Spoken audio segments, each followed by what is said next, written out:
Estamos começando o podcast Fórmula Full, edição 95. Eu sou Daniel Gimenez e se você não tiver pneus em Mônaco, você não volta em primeiro. E eu sou o Wellington Leal, rejeitado na Fórmula 1, campeão na Indy. Aqui é o Thiago Fischer, boa noite para todos. Vamos comentar mais um final de semana fantástico de velocidade aí. É isso aí então, né?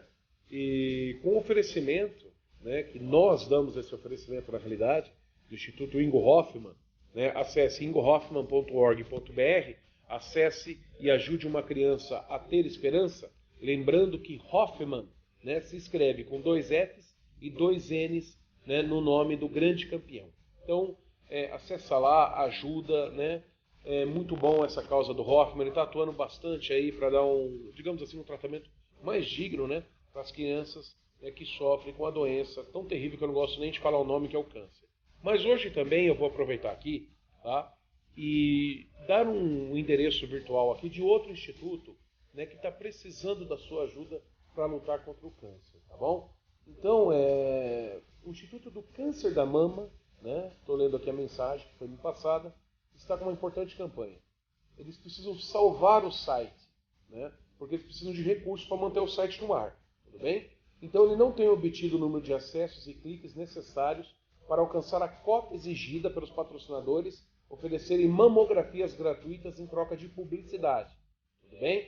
Então, vá lá no site, tá? E clique no ícone cor-de-rosa que diz campanha de mamografia digital gratuita, certo?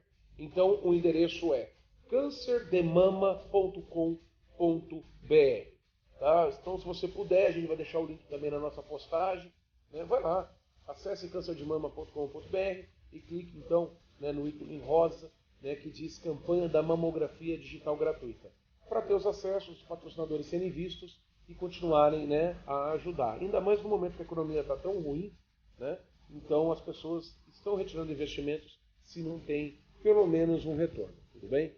Então temos que ajudar de coração? Temos que ajudar de coração. Mas às vezes também é necessário, né, que a empresa tenha um certo reconhecimento. Também, se ela não ficar em pé, ela não consegue ajudar ninguém. Não é verdade, seu Wellington Leal? Com certeza. Vamos aí, vamos ajudar. Não custa nada, só um pouquinho de atenção. E vamos olhar, né, por quem precisa. Tomara que ninguém que escute, tem algum familiar que seja o caso de estar com esse problema. Mas vamos olhar para quem tá, vamos ajudar. É isso daí. Então, nossos contatos. O nosso site é o formulafull.wordpress.com. O nosso e-mail, mande lá sua sugestão, né, sua crítica, tá? Sempre com educação, vamos conversar, vamos debater sobre automobilismo, que a gente vai ler aqui. É o formulafull1@gmail.com. O nosso grupo e nossa página no Fórmula Full você encontra no Facebook, apenas escrevendo o nome do nosso programa, tá? É Fórmula Full. Lembrando, gente, sempre que você for escrever o nome Fórmula Full, o fórmula não é do português, é do inglês, porque é uma palavra composta, né? A gente vai ter forma, né? Um texto composto, então você tem uma palavra e duas em inglês. Então o pessoal está colocando acento no fórmula. Então é Fórmula Full. Então já que a gente está fazendo essa composição, né, você tem que entender que é fórmula completa, né, do inglês. Então, sempre que for escrever, não tem acento no fórmula. Tem muita gente escrevendo com acento e não é, tá?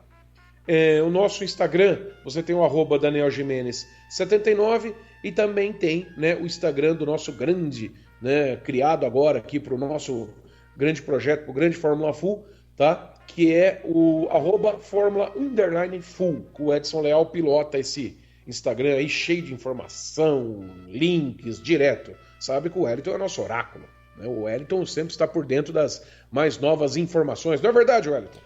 Inclusive hoje saiu a notícia de manhã da nova chicane para Monza, um pouquinho mais pra frente ali onde que é a curva grande. E quem sabe vai dar um pouquinho mais de emoção, vai mudar um pouquinho o aspecto da prova. É isso daí. Temos também um grupo no WhatsApp, né? Tem um off-topic, tem um grupo de automobilismo. Então mande uma mensagem para mim, pro Wellington, pro Jarbão, tá? Ou pro Gustavo Full, que nós vamos adicionar você aí nesse grupo, tá certo? Manda o seu número de telefone, a gente adiciona você para participar. São 2 grupos. E tem um grupo também que é Bom Gosto, Colírio, tá bom? As melhores Grid Girls estão nesse grupo aí, tá certo? Então participem aí você também. Vamos ajudar aqui o crescimento do nosso projeto. É uma ação entre amigos aí, né? Pra gente falar um pouco do que a gente gosta, que a gente acha muito bacana. É com muito orgulho que eu começo essa edição de hoje, anunciando que o mês de maio nós conseguimos, né, estourar o nosso bater, né, perdão, a melhor palavra seria esta, o nosso recorde de acessos, tá? Superamos, tá, em 93 acessos à marca anterior. Então a gente está muito contente mesmo. O Adalto participando esse mês, o Edgar Melo Filho ajudou muito para que isso fosse alcançado, mas isso também reflete o meu trabalho, o trabalho do Wellington, a participação e trabalho do Gustavo Full e do Jarbão também, e sempre está tentando passar o melhor para vocês. A gente lida com dificuldades como Skype, onde, por exemplo, a gente não conseguiu gravar, às vezes a conexão de um determinado participante pode estar ruim, já aconteceu da minha estar ruim, a do Wellington, a do Gustavo, a do Jarbão, mas são as limitações tecnológicas que temos hoje, né? O Skype está perdendo qualidade recentemente, então assim que a gente descobrir uma forma melhor para gravar, a gente vai estar fazendo. Então, por enquanto, né, não tem outra forma para gravar um programa com pessoas de tão longas distâncias, tem que ser pelo Skype, tudo bem? O Skype que o Rodrigo Vilela já ataca há tanto tempo, né, realmente está dando problemas mais sérios ultimamente, mas hoje a gente está conseguindo, né, estabilizar aí para gravar, tá bom? Mas vamos começar falando da Fórmula 1, né? Começar aqui de fato o nosso programa. E lembrando que o Ayrton Leal participou, né, o Ayrton Leal, do Café com Velocidade essa semana. Participei lá, o Café com Velocidade tem até um outro aspecto, eles aprofundam bem a Fórmula 1, a categoria, tanto que a gente ficou quase 3 horas falando só de Fórmula 1 e Indy, mas foi bem legal, Só quase 3 horas, né? Só quase 3 horas, só. Cara, e eu percebi que o Fábio Campos não participou, senão daria umas 9 horas de programa você e ele lá. Ele teve uma viagem surpresa, falei com ele agora no Twitter, reclamei. Falei que eu vou cortar o salário dele, porque eu ajudo eles lá também, mas... Mas é isso aí, né? A gente ama o automobilismo, não é o nosso ganha-pão. Gostaria de que fosse, mas a gente faz com paixão, viu? Estaria muito contente em ganhar pão disso daí, hein? Porra, mas a gente faz com muita paixão. E a gente daí faz pra vocês e faz porque a gente gosta, né? Claro. Mas, falando sobre Fórmula 1, então, né? Tivemos o GP de Mônaco, tá? Que teve a vitória de Lewis Hamilton. É uma vitória que realmente renova, né? De certa forma, o espírito do Hamilton para essa disputa de campeonato mundial, tá? Só foi a 6ª etapa, mas para um piloto que tem o carro que ele tem, o histórico que ele tem, a capacidade que ele tem, realmente estava demorando, né, para aparecer alguma coisa nesse ano, e o Rosberg se aproveitando. Foi uma corrida atípica, né, como costuma ser em Mônaco, né, quando você tem principalmente o elemento chuva, né? O Rosberg estava com um carro com um péssimo rendimento e acabou de uma forma que eu não achei legal, né? Muito gentleman para o meu gosto. Eu já vi isso no passado, o David Coulthard estendendo o tapete vermelho para o Mika Hakkinen aí, em abertura de campeonato, e já viu que acabou, o cara foi bicampeão, ele nem beliscou nada. Então eu achei que a atitude do Rosberg às vezes é muito passiva, vai ter que ser mais brigador se quiser ganhar um título. Como o Edgar falou no último programa, na Fórmula 1, não tem bonzinho. Se tem bonzinho, chupa o dedo, meu irmão. Chupa o dedo. Não adianta você vir lá e falar, olha, eu acho o Schumacher um grande piloto, o Ayrton Senna era sujo. Ah, não, eu acho o Senna um grande piloto, o Schumacher era sujo. Ou o Piquet, todos são. Todos têm que jogar com qualquer ficha que jogue na mão. A Fórmula 1 não perdoa inocente. Tá certo? Então é isso que a gente tem em mente, né, Wellington? É isso que eu complementar, porque realmente é legal a gente ter uma disputa de cavaleiros, né? De ter aquela coisa bonita. Uma ética, um negócio assim, de admirar as atitudes. Porém, na realidade, é como dizer que até aquela música acho que é do ABBA, né? O vencedor leva tudo, velho. Sim. Então, não importa, a vitória desculpa tudo. A vitória, a musa, a vitória é o prêmio principal. Não adianta você amar simpatia, você jogar mais limpo e bater no peito, porque isso, infelizmente, não é valorizado. Pois é. Wellington, quem foi o vice-campeão mundial de Fórmula 1 de 78? Foi em 78? Ah lá. Agora quem foi o campeão? Ronnie Peterson. Quem foi o campeão? Foi Mario Andretti. Ó, como o nome Mario Andretti veio bem mais rápido na memória. E isso com o Wellington é assim, ele lê tudo sobre Fórmula 1. Agora, se eu perguntasse para qualquer outra pessoa que apenas gosta do esporte, talvez ela lembrasse o campeão. O vice, nem ferrando. Então, o Rosberg ele vai querer se contentar sendo vice? Meu amigo, você não pode dar o biscoito pro Lewis Hamilton. Ele come o pacote inteiro. E ele tá vindo para cima. Esse cara, ele se empolga. Ele é um piloto que a gente percebe claramente isso. Entendeu? Então, a situação do Rosberg pode vir a complicar. Eu acho que o Rosberg... Olha, ele estava com problema, o pneu não estava aquecido, o motor não estava rendendo, mas era um problema compartilhado por ambos. Claro que no carro dele estava um pouquinho mais forte. Porém, é Mônaco, meu amigo. É Mônaco. Se você pilotar de uma forma defensiva ali, o cara não consegue te ultrapassar. Vi de corridas do passado, entendeu? Se tentar ultrapassar, vai dar batida. E aí, meu amigo, a responsabilidade de quem está tentando passar. Whatever, você está na frente, você está disputando um título mundial. É assim que se perde um título mundial. Fischer, né? Seja bem-vindo também, né, ao nosso programa e dá o seu parecer aí sobre essa cortesia, né, do Rosberg para o Hamilton. Você concorda ou não? Bonzinho até demais, né? Ressaltando aquilo que o mestre falou, né? Piloto bonzinho não ganha título mundial. Sou totalmente de acordo. Foi uma corrida, como comentado, atípica, né? A gente viu que teve bastante batidas, bastante situações, né? Teve o pulo do gato ali, que com a vitória do Hamilton depois, né? A cara de pastel, infelizmente, do Ricciardo lá no pódio. E também destacando, né, que eu achei ele bem bacana, foi o terceiro lugar do Sérgio Pérez, né?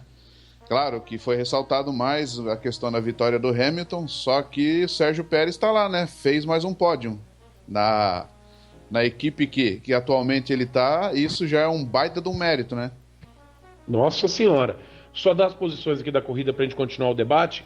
Lewis venceu, segundo Daniel Ricciardo, terceiro Sérgio Pérez, quarto Sebastian Vettel, quinto Fernando Alonso, sexto Nico Hülkenberg. O Felipe Massa foi apenas o 10º e o Felipe Nasser, né, numa prova para esquecer, em 17º. Já a gente entra mais, né, nesse assunto aí do Nasser, mas o Rosberg, apesar de ter sido cavaleiro, declarou que foi doloroso abrir passagem para Hamilton. Rosberg, vai ser doloroso na hora que você pegar a tabela no final do ano. Hein, Dani? Tá. Um aspecto também que a gente tem que lembrar é que o Rosberg está negociando com a Mercedes, né? A renovação do contrato. Então, né? Cara, mas é complicado nessa hora é bom você se mostrar um pouco atraente para a equipe e a equipe pensar que talvez outro piloto daria mais confusão. Então, nesse clima da Mercedes, ainda mais depois da batida em Barcelona, eu acho que ele quis botar um pouquinho de bando quente pro lado dele para manter o seu lugar na equipe. Mas aí entra um assunto que eu queria debater com você, Wellington. Você é um conhecedor de automobilismo tão bom quanto qualquer outro, e você sabe que na Fórmula 1, quando você fica cedendo para garantir contrato, o histórico não é interessante. Quem já fez isso? Nelsinho Piquet. Bateu para garantir renovação para outro ano, terminou do jeito que terminou. Rubens Barrichello permitiu ao Schumacher ultrapassá-lo na Áustria, supostamente, que se debateu na época, para garantir renovação de contrato. E aí, é a melhor atitude para garantir a renovação? Então, né? Quando você mais abaixa, mais aparece o toba, né? Mas é questão do piloto não confiar no seu taco ou não, né? É muito complicado, a gente tem que ver a motivação do Nico. E outra coisa, né? Vamos ver agora, a primeira vitória do Hamilton no ano, é a primeira corrida ruim do Rosberg no ano. Não se chega ao recorde que o Rosberg tinha de vitórias nesses tempos, sem ser um bom piloto. Vamos se manter o ritmo, né? Porque a Fórmula 1... Bom piloto ele é, indiscutivelmente. Acontece que o outro é um extraterrestre. Não, então. O problema é ele ter ligado o Hamilton e o Hamilton botar o dedo na tomada e começar a ficar implacável, né? Do jeito que o Rosberg tava, né? Então... rapaz do céu.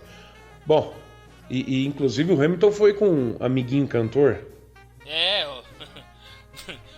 Foi motivo de piada no paddock, o canadense. Mas um aspecto que a gente não pode esquecer é que o Hamilton ganhou, mas o que a gente tem que lembrar é que ele ganhou porque a equipe Red Bull fez o Ricciardo perder. Que nada, rapaz. Ele ganhou porque o Justin Bieber tava lá. Ele falou, deixa eu correr pro Justin Bieber ficar contente aqui, vai que ele traz a Selena Gomez na próxima corrida. Cara, eu acho que eu nunca tinha visto o Helmut Marko tão caladinho, tão cordeirinho, tão pianinho na minha vida. Peraí, calma. Você já tá entrando atropelando, calma. Cara, mas foi eu ainda tava fazendo piada, calma. Foi uma. Você vê aquele Helmut Marko assim, parece um ditador, né? Aquele austríaco, bravo, brigando com todos os pilotos. Ele parecia aquele vovô abismado, assim, fazendo. O que eu fiz? Calma aí, amigo ouvinte, o Hélito atropela a pauta, viu, gente? É normal isso acontecer aqui. Não, é empolgação, cara, é empolgação. Agora, na sua empolgação, você vai então emendar e vai me responder. Se deixa carro no cavalete no box e cadê os pneus? Que erro crasso foi aquele? A equipe deu uma desculpa que foi meio esfarrapada, né? Eles mesmos, o Christian Horner, né, que é o chefe da equipe, ele mesmo diz que aquilo não era desculpa, que os pneus estavam em outro lugar dentro do box, porque o box é pequeno, e pipapá e coisa e tal. Mas foi um erro de equipe minúscula, foi um erro de Marúcia. Que nem ela, agora a Menor comete um erro desse. Exatamente. Olha, o Ricardo... Cara, tem um vídeo no site da FIA que mostra a filmagem de dentro, na frente do box, que o chefe dos mecânicos, ele vira e grita pra dentro da garagem em inglês e grita: cadê os pneus? Num desespero, cara. Não, imagino, né? Simplesmente o líder da corrida para em primeiro, né? Para trocar rapidamente, voltar em primeiro, sabe? Ia ter uma larga vantagem para vencer a corrida e nada. Thiago, você também, né? Acompanhou aí a prova, acompanhou o desespero do Ricardo. E a gente já teve outros exemplos de equipe que boicotaram supostamente, né? A gente nunca sabe a verdade. Pilotos como o Ed Irvine, o Grande Prêmio da Europa em 99, ele disputando o título, e a Ferrari claramente parecia que queria sair da fila, mas com Michael Schumacher, não com ele, né? Que eu achei muito hipócrita isso. E eu torci pra Ferrari nunca mais sair da fila depois daquela palhaçada, sabe? Mas esqueceram o pneu do Irvine lá na Europa, foi muito estranho aquilo, uma equipe daquela campeã de pitstops. E você acha que na Red Bull, será que tem alguém lá boicotando o Ricardo? Olha, como dizem, às vezes a gente leva aqui na tal da teoria da conspiração, né? Eu lendo durante a semana, depois do ocorrido, na notícia, até como o Hélito acabou de comentar, porque a desculpa do Christian Horner foi que os boxes, né, a disposição dos boxes para as equipes, até por compartilhar ali com a GP2, GP3, tava, tipo, os pneus estavam na parte de cima, uma coisa assim, me desculpa, mas não colou nem um pouquinho. E se vê, por isso que eu digo, né, se vê na cara do Ricardo, a hora que ele subiu no pódio, o desânimo dele, entende? Porque ele lutou, se não tivesse aquela baita daquela cagada que fizeram, ele tinha pego a P1 com certeza, né? E o que mais, assim, até acho que a gente vai comentar isso com certeza, porque a gente sabe de histórico da Fórmula 1, de outras situações de, entre aspas, pilotos sujos, mas não quer dizer que o piloto seja sujo, mas situações que levaram a fazer alguma atitude para ganhar campeonato ou ganhar corrida, etc. As duas cortadas de chicane que o Hamilton deu, né? Então, foi os 2x da corrida que sim, que levaram assim, poxa, mas pneu, errar uma coisa básica, mas o Hamilton cortar a chicane e ninguém dá punição. Se fosse piloto de uma equipe menor, com certeza levaria um drive-thru ou etc, outra punição. Então, ficou tipo meio que feio, entendeu? Manchou, vamos dizer assim, ao meu ver, o GP de Mônaco aí. Não, ficou escroto demais esse erro, viu, Fischer? E outra coisa, Fischer, a gente indo para esse lado de supostamente alguma conspiração, será? Eu não sei a impressão de você que está ouvindo, cada um tem a sua forma de ver as coisas, a gente tem que respeitar. Mas eu não sinto o Ricardo há muito tempo já no, digamos assim, no espírito da Red Bull. Eu tô achando ele muito, digamos assim, com um discurso muito fora da equipe. Já há 1 ano, 2 anos, quando ele começou a vencer, né, que ele era só sorriso, que ele era marcado por aquela boca enorme, o Coringa da Fórmula 1, né, você via, ele sempre estava sorrindo e tal. E depois daquilo, Ele começou com um discurso de que, olha, estou aberto a outras equipes, todas as possibilidades existem, e andou criticando a Red Bull aí uma vez ou outra ano passado. Isso daí pode minar o cara dentro da equipe, entende? Isso daí pode provocar alguma ruptura, porque equipe derruba piloto. É o que o Edgar explicava, a relação com os mecânicos, né, como ele fala, os mecas, é importantíssima. E são esses caras que botam o carro na pista para você vencer. São esses caras que vão trocar o teu pneu, entendeu? São esses caras que vão regular a tua asa. Se você não tem uma boa relação com o restante da equipe, se você critica muito a equipe, não tem jeito. Eu conversei com um rapaz mecânico na Stock Car em Campo Grande, no intervalo lá de umas corridas, estava correndo lá a Copa Petrobras, e tinha um rapaz ali, né? E aí eu aproveitei para perguntar para ele, né, como que é ser mecânico, o que ele gosta disso, né, como que é seguir. Ele falou que é um amor muito grande que ele tem. E aí ele virou e falou o seguinte, gente, o carro é o meu bebê. O cara criticar o carro, ele está criticando o mecânico. Ele está criticando o trabalho do mecânico. Isso aí não pode estar minando ele na equipe, Fischer. Entendeu? Você acha que, de repente, isso tem uma certa influência também? Ah, com certeza, né? É aquela coisa que até o próprio Edgar tem comentado nos programas, a questão de... Uma é motivação de piloto, né? Como tu falou. Até estava lendo uma matéria também hoje, justamente sobre o Ricardo, né? Que ele justamente ele fala porque ele acredita que deveria ter sido mais recompensado até agora na carreira dele. Ele falando que ele já era para ter, entre aspas, ter sido campeão, né? Mas, assim, ao meu ver, eu vejo ele um piloto bom, sim, só que, assim, ele não tem aquela coisa a mais, né, a agregar. E fazendo o adendo dentro do assunto que a gente está falando, assim, se não existir uma sinergia entre piloto e equipe, mecânicos, engenheiros, etc., aquele bom relacionamento, com certeza coisa boa não vai acontecer, não vai rolar.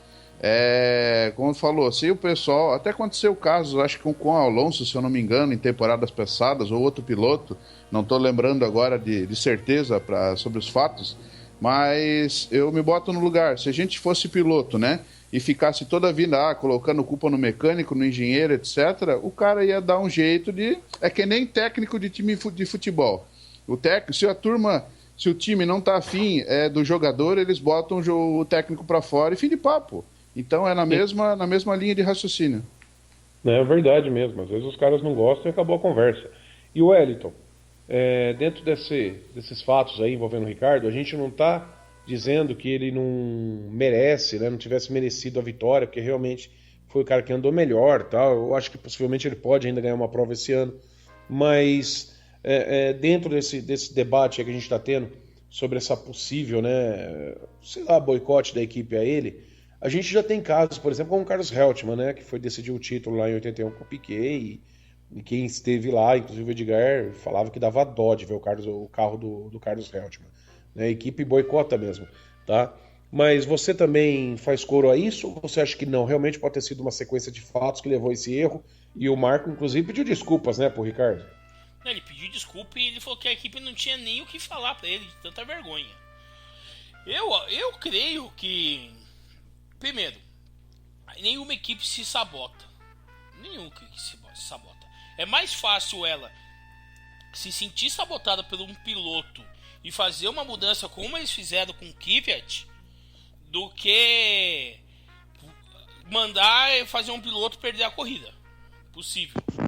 Tanto que até a Mercedes, que é outro caso, quando chegam a perder uma corrida, eles, pelo motivo de um piloto atrapalhar o outro, pensando na sua prova, eles ficam muito bravos, porque eles querem a vitória, independente do piloto, querem que o carro vença, quer que a máquina a equipe seja recompensada. E nesse tipo aí mostra que a equipe não quis, né? Vamos dizer, a equipe não teve competência, apesar de ter o piloto que andou melhor o final de semana todo, que foi o Ricardo. Entendeu? Esse é o sentimento. O piloto, ele sentiu que ele performou do modo perfeito e atrapalharam ele. A equipe deveria ajudá-lo. Quanto agora o Ricardo tá insatisfeito, ele tá vendo que o tempo tá passando, cara. Ele tá vendo que ele tá com 27 anos, é 28. A equipe ano passado fez um jogo político de pensar em sair da Fórmula 1, arriscando ele, vamos dizer, deixar ele a pé, ou deixar ele numa situação ruim. Ele tá com 26 e vai fazer 27. Então, e o que acontece? Ele tá pensando assim, olha, dei minha vida pela Red Bull, o Red Bull me ajudou, porém ele já tá olhando o caminho do Vettel. Olha, eu vou seguir os passos do Vettel, porque aqui eu não tô tendo futuro, entendeu? E eu tenho talento para ser campeão do mundo, só que eu não tô tendo os resultados. E ele vai embora, entendeu? Essa análise eu discordo um pouco, tá? Porque é o seguinte, ele tem 26 anos, ele vai fazer 27, entendeu? O Ayrton Senna foi ganhar o primeiro Mundial com 28 anos, sabe? É outra época, os pilotos hoje estão chegando muito cedo, só que teve umas certas coincidências, tipo, Alonso chegou cedo e pegou uma Renault, né, que tinha carro para disputar título, ganhou 2 seguidos. O Vettel chegou muito cedo, pegou carro para disputar título, ganhou 4 seguidos, tá? Ele está se baseando muito nisso. O Hamilton chegou cedo, pegou uma McLaren em ponta e ganhou no segundo ano. Ele está se baseando muito, eu acho, que nessa medida aí. Ele tem que entender, só um minutinho, ele tem que entender que ele vai pilotar pelo menos mais 10 anos nessa categoria. Né? Tem tempo para ganhar seus títulos mundiais. Só que hoje o piloto está pensando em 4, 5 títulos. Eles estão com essa cabeça. Se você pegar... Não, só um minutinho. Se você pegar declarações do Hamilton, declarações do Alonso... Antigamente o cara ganhava um título. Puta, eu fui uma vez campeão de Fórmula 1. Tricampeão era assim algo impossível quase. O cara quando era nossa, tetra do próximo então. Aí pode ser que o Schumacher ganhou 7. Aí o Vettel 4. Aí, os caras estão achando que é fácil e não é. Não é algo fácil ganhar um título na Fórmula 1. Gente, ele tem 26 anos. Ele pilota para uma equipe que 10 entre 10 pilotos realmente, se tiverem a chance, vão pilotar para ela. Se você não tiver na Mercedes, você quer pilotar para ela, entendeu? Ele tem um salário que já dá na condição dele de milionário. Ele tem toda a vida pela frente. Eu tô achando que ele tá sendo meio afobado. Ô Dani, eu só digo que ele não tá sendo afobado porque o futuro ninguém sabe. Nada garante que ele, nesses 10 anos ele possa ter um carro dominante na mão dele. Entendeu? Como assim, Wellington? Ô Dani, o futuro ninguém sabe. Tudo bem, ele pode até não ser campeão. Mas dizer que nessa idade que ele tá, ele podia estar muito melhor, é meio exagero. É o que eu tô te falando. É essa Dani, era da prematuridade. Fala aí, filho.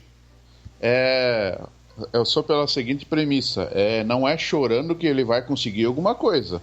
Né? Ele tá chorando demais até pelo piloto que ele é. E, assim, ele tem muita coisa a agregar, com certeza, mas não é chorando que ele vai conseguir alguma coisa. Ele tem que fazer na pista e dar resultado, ponto. Não, eu acredito que assim, o Alonso em 2009 ele tinha 26 anos.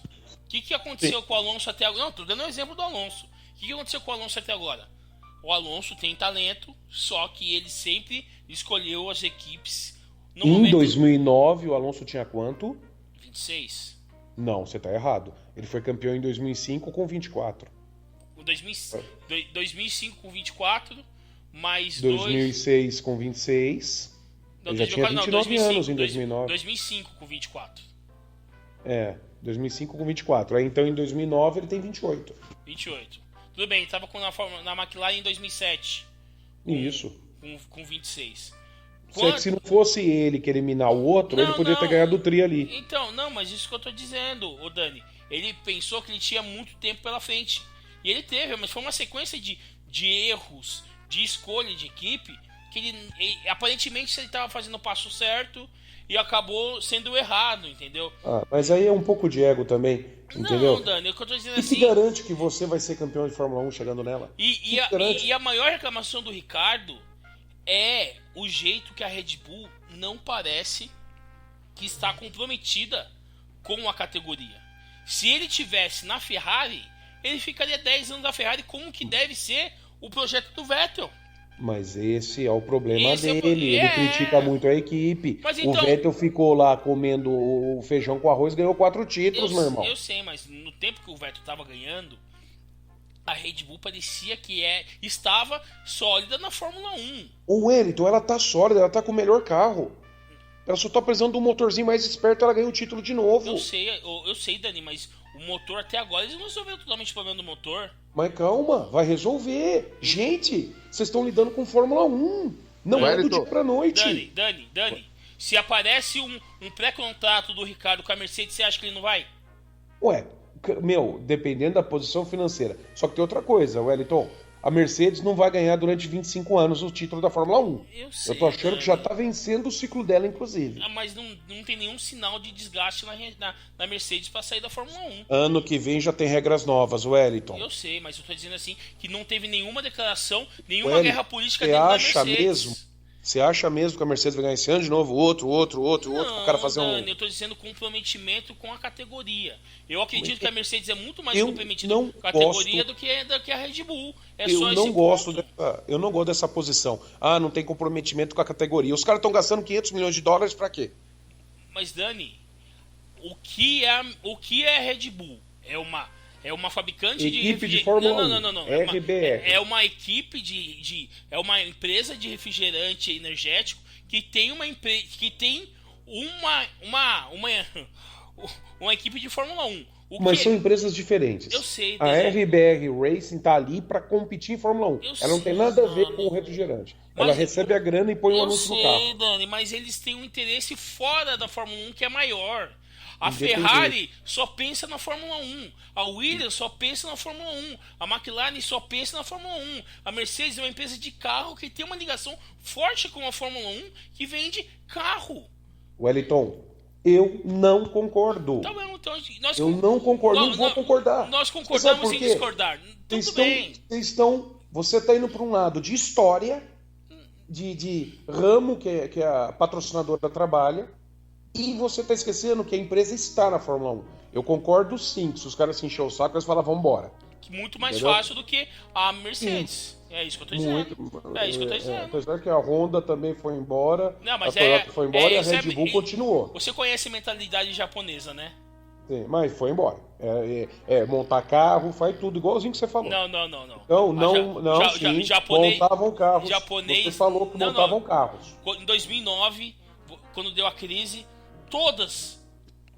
quase todas as equipes japonesas da RBC, da WRC, da MotoGP saíram de suas categorias. Não, mas aí é muito relativo. É cultura. Entendeu? Mas eram montadoras de carros, também saíram. Então se é pra falar, porque faz isso sai, porque não faz isso não sai, eu acho que não. Não são pontos, Dani, que a gente discorda ou não concorda. Vá. Se você não fala, que você não concorda, assim, já tá em dúvida aqui. Nesse momento, a gente não vai convencer um outro de concordar, mas eu entendo do seu lado, você também sabe o que eu tô querendo passar, é só isso que eu tô dizendo. Sim, mas eu só tô dizendo pra você, que também tem esse lado aí de falar, esse lance de, não tem comprometimento com a categoria. Gente, eles estão há quantos anos lá? Eles ganharam quantos títulos? Eles estão investindo pra quê? É claro que eles têm comprometimento com a categoria. Eles têm 2 equipes na categoria, eles têm 4 pilotos na categoria. Falar que eles não têm comprometimento com a categoria, me desculpa, não é certo. Eles têm e muito. E o Ricardo é um bobão chorão. Entendeu? Quanto tempo o Alonso se tornou choronço depois de 2 títulos mundiais e o Vettel se tornou esse chorão que ele está sendo agora depois de 4 títulos mundiais. O outro tá chorando sem nada. Fischer, você quer falar alguma coisa? Olha, sobre essa situação, eu penso assim, né? Qual é a equipe, qual é a third party que eles chamam, né? No caso, a investidora que investe num grupo de automobilismo, vamos falar no foco na Fórmula 1, que é a vedete, né? É o que chama mais atenção, que não vai querer vencer, né? Independente se a equipe é pequena, se é uma Sauber da vida, etc., se é uma RBR, se é uma Ferrari, uma equipe histórica, né? Que tem um vínculo de montadoras, de história com o início da Fórmula 1, a gente sabe como é que funciona. Qual é que não vai querer vencer? Qual é que não almeja campeonato para os seus pilotos, né? Então sempre vai ter essa situação. E até fazendo um adendo da questão dos pilotos, vocês estavam falando do Ricciardo, eu estava lembrando do Vettel, né? Você falou que o Vettel ganhou 4 títulos fazendo feijãozinho com arroz, né? E na Ferrari é interessante, assim, até nos treinos a gente vê, etc, como o tratamento dele com os engenheiros, com o pessoal em si, entendeu? Ele meio que enche a bola da rapaziada, independente se ele erra na pista ou etc, ele vai lá, ele abraça, ele toca. Então, assim, isso ao ver é o que o pessoal quer, né? Eles querem que encha a bola, faça o negócio andar, para os caras dar o resultado na pista, né?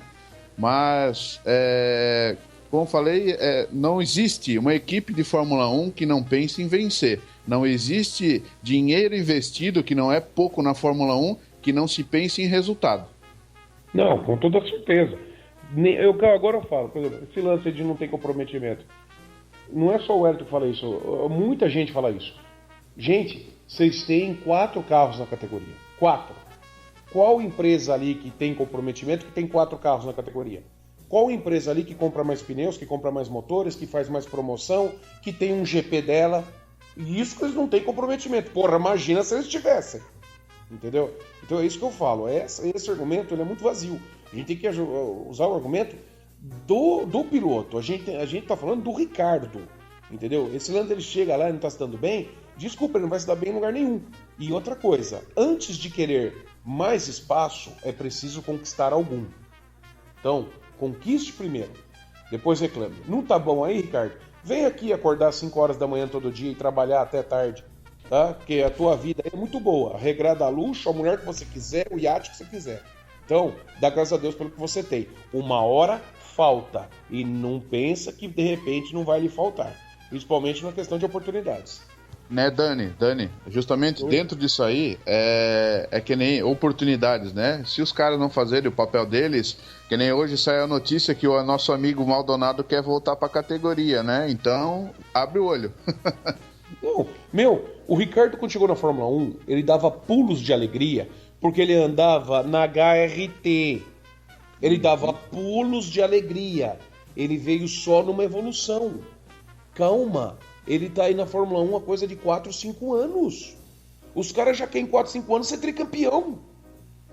Calma, tá uma loucura. Eu só te falo. Quem performou melhor esse final de semana foi o Ricardo. Não faltou comprometimento pra ele, não. Mas ninguém tá falando que ele foi mal. Eu falei que ele foi mal. E ainda eu falei antes de iniciar esse debate, se você, a hora que você for editar e você vai ouvir, que eu vou dizer o seguinte. O Ricardo merecia vencer. Eu falei isso desde o início. Mas eu tô falando as declarações dele, históricas dele, que já tá vindo muito contra a equipe. E aí a gente tá debatendo... E todo o choro desses pilotos é vontade de vencer, só isso. Mas é claro, só que é o seguinte, Wellington, uma coisa é ter vontade de vencer, outra coisa é você dizer que você já é lindo, bonito e gostosão e já devia ter títulos mundiais. Calma, você só tem 26 anos. Mas ele tem que acreditar nisso, ele tem que acreditar no taco dele. Não, ele tem que acreditar no taco dele. Achar e gritar pro mundo eu já devia ser, é outro departamento. Entendeu? É o departamento. Certo? Então calma aí. Ele tem muito tempo de carreira pela frente. Ele só expulsou o tetracampeão da própria equipe num ano. Não, ele não expulsou ninguém. O tetracampeão já tinha acordo com a Ferrari, aí é outro debate. Entendeu? Eu tô a tantos quilômetros de distância, então eu não falo nada com certeza. Eu tô dizendo, conjunturando fatos. Eu não posso dizer que ele expulsou o tetracampeão de lá. Pô, eu cheguei e tirei o tetracampeão. O Vettel é um bosta perto dele. Eu não acredito nisso. Não sou acreditando que o Vettel é um bosta. Não, eu não acredito nisso. Eu não acredito nisso. O Vettel tinha uma cláusula no contrato que se ele tivesse um desempenho inferior lá, não sei que posição, ele poderia sair da equipe sem multa. E foi isso que aconteceu. Então, mas caso, achar que de repente os caras... Ô Dani, eu só tô dizendo assim, tô comentando tudo um se o Ricardo não performasse tão bem em 2013 contra o Vettel, você acha que o Vettel poderia ter ido pra Ferrari? Eu imagino que não. Bom, uma coisa é o seu imaginário, outra coisa é o imaginário de quem tá ouvindo, outra coisa é o meu imaginário. Entendeu? É ser muito inocente você pensar que Você mesmo falou, ele quer a segurança que o Vettel tem de um projeto de 10 anos. Então, não foi aí que o Vettel viu o projeto? Viu, com certeza. Então, juntou podia ser Ricardo... A fome com a vontade de comer, entendeu? Podia ser Ricardo, podia ser Lady Di, podia ser o Sheik Arab, podia ser quem fosse ali. O Vettel iria mexer os pauzinhos para ir pra Ferrari. É isso que eu penso. E desculpa, o Vettel não anda aquilo que ele andou em 2013. Não anda. Sebastian Vettel anda muito mais do que isso. Quem acreditar, acredita. Eu não acredito que ele anda aquilo lá. Entendeu? Mas é uma questão de fatores. Isso que pelo menos o debate fica bom, né, cara? Tem argumento pra caramba aí pra gente usar. Mas agora o Hélio, pra gente brigar mais um pouco aí. Vamos, de boa. O Marcos Ericsson e Felipe Nasser. Nossa. Cara, eu já vou destilar o meu veneno aqui. A Sauber, veneno mesmo, hein? Quem quiser criticar, pode criticar. Só não me xinga de otário. Bom, a Sauber é era envezeira em querer manipular a posição intermediárias. Já vi isso com o Felipe Massa, com o Nick Heidfeld, coisas que são inexpressivas. Tá certo que o Nasser estava no momento pior na corrida, mas como eu disse, é Mônaco. Ele ia aquecer aqueles pneus, ele passaria a ter um rendimento melhor. Só que o nosso amigo Ericsson ali em 15º queria passar para 14º. Eu gostaria de saber o que essa equipe ganharia, Wellington. Dani, eu imagino que é o que, cara? Sabe aquele desespero de você fazer alguma coisa com o que você tem na mão? A Sauber de uma forma tão desesperada que vendo que a vaca vai pro brejo faz qualquer coisa para tentar mudar e piora a situação. O que foi que aconteceu? São atos irracionais, são atos sem motivos e olha, é para dizer que não fez para tentar, entendeu? Pelo menos eu tentei. Você sabe aquele discurso, Dani? E acaba comprometendo todo o mínimo resultado da equipe. Acaba insatisfazendo os dois pilotos, acaba criando um clima horrível, que o clima também deve estar horrível lá dentro pela situação financeira da equipe.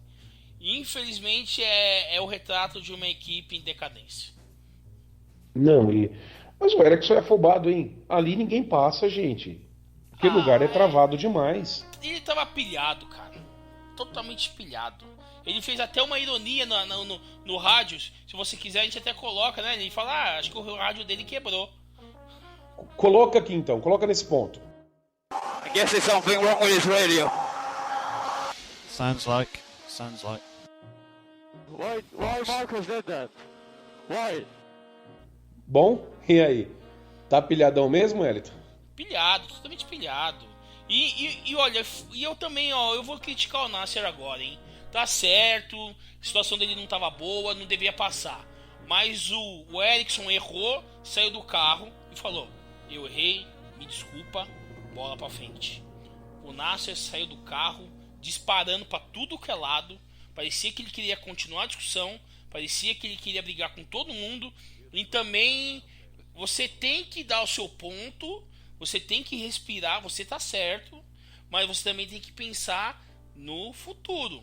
Ter como exemplo, quando a gente tem um problema, Dani, eu tenho um pensamento assim: a gente tem que criticar, a gente tem que avaliar, mas a gente também tem que procurar a solução. A gente tem que fazer parte da solução. A gente não tem que ficar mergulhado no problema, certo? O Nasser parecia que ele ainda queria discutir só o problema, entendeu? Claro que a solução também não ia sair em público, ia sair em tramudos, mas eu acho que dentro da equipe é melhor lavar a roupa suja dentro de casa, sabe? Nossa, cara. Eu acho que a gente viu... Vou pedir pro Fischer agora completar. Fischer, eu acho que a gente viu ali enterrarem, né, 3 histórias na Fórmula 1. Sauber, Nasser e Ericsson. Com certeza, né? E, cara, como eu tava vendo os comentários do Ericsson, né? Eu estava 3 a 4 segundos mais rápido que o Nasser. Me poupe, né? A gente sabe que Mônaco é uma pista travada. Vai passar por onde? Por cima, voando? Vai passar num túnel por baixo? Se o cara é bom, claro, às vezes aparece a oportunidade e vai ultrapassar, com certeza. Só que Mônaco a gente sabe que é aquele circuito travado de sempre, né? E a questão, assim, a Monisha, né? Veio dar o pitizinho dela, falar que o Nasser não respeitou a ordem da equipe, parará, já começou por aí, joguinho de equipe. A equipe já não tá bem das pernas, a entrada de capital já tá reduzido, já tá na estica. Aí ela me dá uma dessa publicamente, vendo que, tipo assim, eles precisam atrair patrocinadores, precisam trazer dinheiro, e acontece uma situação dessa, em briga interna entre os pilotos, né? Então, é mais chororô do que outra coisa. E o Nasser também, né? Os dois, né? O Ericsson pela atitude e o Nasser também pela faladeira sem noção, sem sentido, né? Tá na hora dele mostrar mais na pista, porque se continuar, principalmente a Sauber, até final do ano aí, A gente sabe que ano que vem vai mudar muita coisa, né? As novas regras, novos pacotes, novos pneus, novo motor, muita mudança. Bobear aí, a gente vai ter menos um brasileiro aí dentro do círculo da Fórmula 1, né? Então, tá na hora dele mostrar ao que ele veio, né? Não simplesmente ficar de mimimi. Não, verdade mesmo, né, cara? E o Wellington, eu acho que Sauber a gente pode fechar aqui, não tem. Tá olha, acho que essa equipe deve fechar até antes do final do ano, viu? Continuando assim, esse problema de patrocínio.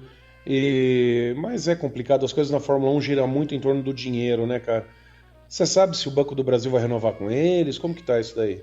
Olha, notícia nenhuma, né? Porque o Banco do Brasil já tinha cancelado o patrocínio para a equipe da Fórmula 1 da equipe brasileira de GT na Blackpen, né? Isso. Aí deixou, mas manteve o do Nasser. Aí tem esses problemas políticos do nosso país. Olha, o Nasser, ele estreou muito bem na Fórmula 1 em quinto e deveria ter, nesse estágio da carreira, era para ele estar brilhando ali com o carro. Infelizmente, ele tá com o Ericsson na cola. Que esse evoluiu mais que ele, entendeu? Não, sim. Bom, É complicado. A situação dele não tá fácil. verdade mesmo, cara. Na realidade, é o que eu ouvi o Edgar comentando uma vez, né? Não sei se foi com a gente também. E o Edgar comentou, né? Antes da eletrônica, fulano tomava 3, 4 segundos. Com a eletrônica, ele passou a tomar meio segundo. Eu não sei também se a evolução é devido, né, a uma nivelada por baixo aí na Sauber. Então, Fischer, tem alguma opinião sobre isso? Dani, só rapidinho, eu vou ler aqui justamente dentro do que tu estava falando, né? Essa questão a gente estava falando do Banco do Brasil, tá? É uma notícia que saiu junto até sobre isso aí, que assim, ó, que diz o seguinte, né? A nota diz assim: estaria havendo algum atraso nos repasses referente a esse patrocínio ou de antemão, a equipe já foi avisada que não haverá sua renovação devido às dificuldades financeiras e restrições de gastos pelas quais todas as estatais brasileiras passam nesse momento de crise econômica e renovação na gestão pública do país. Ponto. Então é só aguardar, vamos ver o desenrolar, se isso aí vai se concluir e qual vai ser a atitude tomada pela equipe aí. Não, verdade, né? E o Marcos Ericsson foi punido pela FIA, ele foi considerado culpado e perdeu 3 lugares no Grande Prêmio do Canadá. Tá bom? E falando em acidentes, essa coisa toda, né? O Kvyat, né? Rapaz do céu. Ô, Wellington Leal. O Kvyat me vai lá e faz uma daquela no mesmo lugar quase aí do Ericsson e do Nasser, meu. Só que ali pararam os dois, cara. O que ele me fez, bicho? O Verstappen que agradece, porque depois dessa vergonha no Kvyat, ele teve a liberdade de bater no guarda-reio e ninguém falar mais nada, né? Não, porque é o seguinte, né? O Verstappen ele bateu todos os dias, né? Verdade. O Palmer também, né? Não, o Palmer teve uma aquaplanagem lá que deu até dó. Mas ele bateu na quinta e no sábado também. Sim, mas o duro quando você já tá cagado, entendeu? Aí acontece algo que não é seu controle, tipo uma aquaplanagem, apesar que qualquer toque no volante mal dado ali faz o carro, né? Ou passar em cima de uma linha pintada no chão, né? Porra, mas aí também é difícil, né? Os caras mandam correr em cima da linha e se passar em cima você roda. Ei, cara, mas ali foi aquaplanagem, né? Deu pra perceber claramente e assim, né? Infelizmente o Palmer pode ter uma carreira curta na Fórmula 1 se não começar a reverter esses resultados. Mas o Verstappen tava meio com sangue nos olhos, hein? Não, até ele bater, ele tava dando show, né, cara? Tava passando. Ele que largou do pit lane, né? Sim. Ele tava colocando de lado e passando. A GTV não deu muito destaque pra ele. Eu tô até esperando não sair os onboards. Mas o Verstappen tava andando muito bem, infelizmente, né? Bateu, escorregou ali, não virou passageiro e Mônaco é aquela pista que não perdoa. É a característica da pista. E quando chove, então. E fazer um desagravo, hein? Foi uma puta corrida em Mônaco, né? Não, foi, claro que foi. Entendeu? Mas é aquela história, né? No caso do Verstappen, se não fosse Mônaco, ele teria subido na zebra e voltado pra pista, né? Mas foi lá. Dado uma passagenzinha no AstroTurf ali e voltava. Mônaco eu vi uma foto do Senna agora, mas passando, cara, a 2 milímetros do guarda-reio. Aí você pensa, foi essa vez, todas as voltas ele fazia isso, cara. Vai pra meio do inferno. Você tá louco, é muito sangue frio, não? E o Verstappen, né, se desculpou com a Red Bull, então foi uma festa de desculpa na Red Bull, né? Teve equipe se desculpando com o piloto, teve piloto se desculpando com a equipe, entendeu? Nossa senhora, foi o dia da desculpa, o domingo aí na Red Bull. Bom, mas agora outras notícias, né? Felipe Massa admite que já pode deixar o Williams no final do ano, hein? Será que o Massa não renova, não? Olha, dizem que ele tá negociando com a Renault, né? E a Renault, eu vou voltar naquele assunto que talvez você não gosta, a Renault tá no início do comprometimento bom com a Fórmula 1, né? Comprometimento. No início de um ciclo, e a experiência do Massa em várias equipes, a sua experiência, que é o que falta a dupla da Renault no momento, né? Palmer e o Magnussen, eles não têm vivência de Fórmula 1, né? E a experiência do Massa seria muito importante. E parece que ele vai fazer uma sobrevida, porque o ciclo na Williams também tá terminando, né? Não, e tem mais argumentos contra o seu comprometimento, viu, senhor? Porque se a gente lembrar bem, a Red Bull entrou comprando a Jaguar, né? Que era uma empresa de carros, que deveria ser comprometida com o esporte. E do momento que ela tá na Fórmula 1, a Renault entrou e saiu 2 vezes. Comprometimento da Renault aí, tá? Mas classificação do campeonato, deixa eu dar aqui para vocês, tá? Só pra gente acabar não esquecendo. E me lembra que a gente tem que falar dos pneus ainda, tá? Teve notícia Dani, boa. Enquanto Não, você deixa eu dar a classificação. dá a classificação aí. Eu vou dar uma ideia nossa aí. Dá a classificação, eu vou falar com você. Tá aparecendo, depois você fala aí. Peraí, deixa eu só abrir aqui que o computador hoje ele gostou de... Eu acho que ele gosta de você, né? Deixa eu já falar então. Vai que eu cliquei no link do patrocinador, abriu o patrocinador do filme 10 Mandamentos. Bom, eu vou falar. Eu acho que a gente tá discutindo esse negócio de futuro da Fórmula 1. A gente podia fazer um history, um programa especial só sobre história da Fórmula 1, futuro da Fórmula 1, ciclos de equipes, pra gente dar uma discutida legal assim, pra gente compartilhar ideias. Eu acho que é uma boa ideia, viu, Dani? O senhor se contém aí que primeiro a gente tem que gravar o da Erros, assim que a gente tiver uma pausa em corridas, que já tá escolhido pelos amigos ouvintes. Isso. Não tá tendo tempo. Mas eu tô assim dando uma palhinha, dá uma palhinha, né? Aproveitar que às vezes o pessoal reclama, nossa, esse programa só teve 1h30, esse teve uma, esse outro teve... Gente, vai você editar 2 horas de programa, vai? O Ayrton Leal quase que ia subir durante a madrugada pra editar. Não é fácil, tá? Então qualquer 20 minutos de programa aí, meu, você não sabe a luta que é.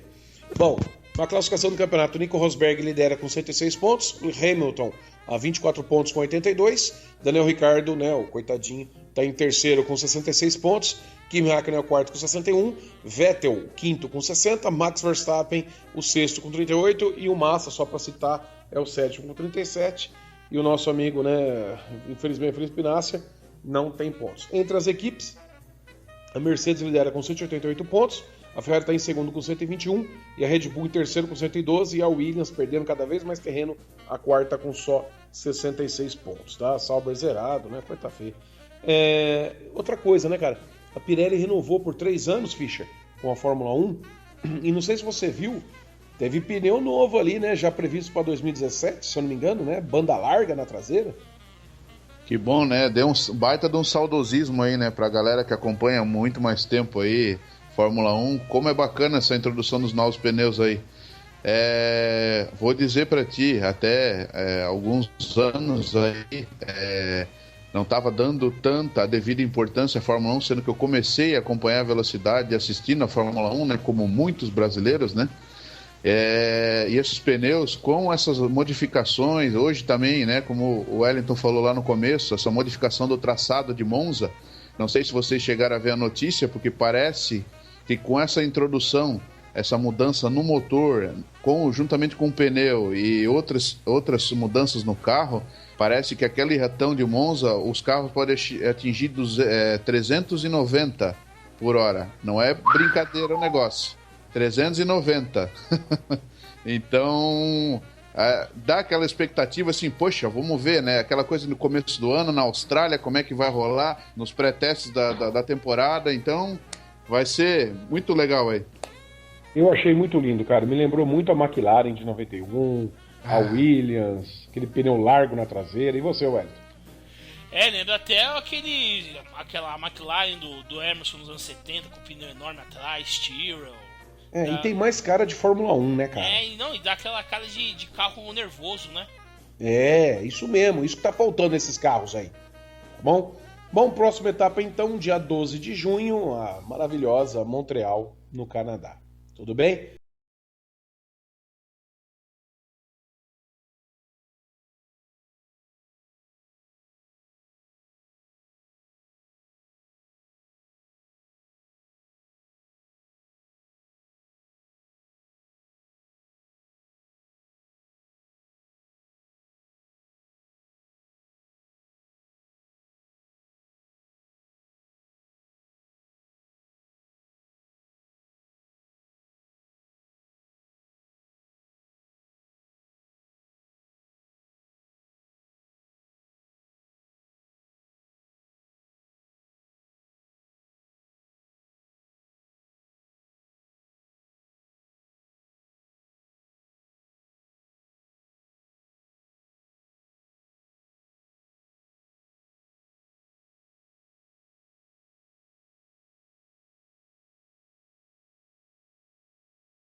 É isso aí, estamos de volta com o podcast Fórmula Full, edição 95, e chegou a hora de falar dela.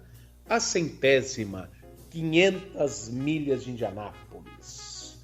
Uma prova, assim, histórica, né, de uma corrida que tem uma história absurda, né, é uma das principais provas do automobilismo mundial. Eu falo uma das principais porque você tem que levar em conta Mônaco, você tem que levar em conta Le Mans, você tem que levar em conta Daytona, tá? Cada uma tem um valor para sua categoria. É difícil, o ser humano tem sempre a tendência de mensurar a principal.